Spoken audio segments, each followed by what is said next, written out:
Ahli sunnah ni tubik pada dua pengertian. Ahli sunnah bermakna am dan ahli sunnah bermakna khas. Makna am lagu mana? Yakni gulawe bagi Syiah. Tiap-tiap orang hak bukan Syiah maka ahli sunnah lah dia. Kenapa? Kerana dia isbat khalifah yang tiga, Abi Bakar wa Umar wa Uthman. Hadra. Itu adalah ahli sunnah dengan makna al-am, makna umum. Adapun ahli sunnah makna khas iaitu gulawe dia ahlul athar dengan ahli Yunan.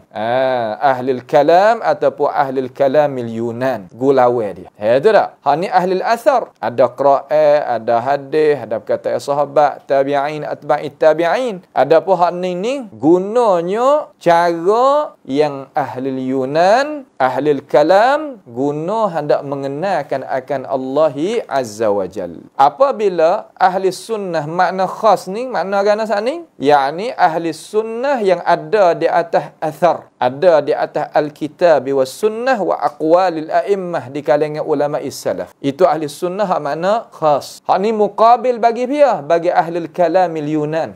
Bagi ahli kalamil Yunan. Ilmu kalam ni dikhandak iaitu apa dia? Ilmun ma'niyun bil bahth fil masailil ilahiyah bi tariqatil aql wa falsafiyatil Yunan. Itu ilmu kalam. Apa? Ilmu yang dikhandak dengan bahasan di dalam masalah ketuhanan dengan gunanya akal dan falsafah Yunan. Hak itulah dikhandaki dengan ilmu kalam. Itu tak? Hak itulah dikhandaki dengan ilmu kalam. Maka adakah ahlul kalam ni ahli sunnah? La, wallahi bukan. Kenapa? Kerana mereka tak beriman mengikut tariqatil hadis wal Quran. Itu tak? Mereka meletakkan akal fikiran atas daripada Alkitab was sunnah. Maka bagaimana nak jadinya ahli sunnah kalau makna al-khas? Ada apa makna am masuk?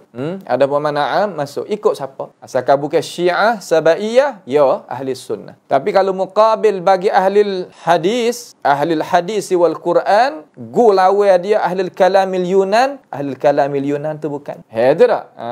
Ahli kalamil Yunan dasar dia yang ambil ilmu falsafah Yunan, mari duk bicih hatu dan dia letakkan akal fikiran dia atas daripada Alkitab was sunnah. Ini sarah molek. Dia kata kalaulah Al-Quran was sunnah tak dibetangkan di atas adillatil qati'ah ni, adillatil uqul maksud akal dia, nescaya membawa seorang tadi itu kepada kekufuran dan kepada kesesatan. Ini jelas.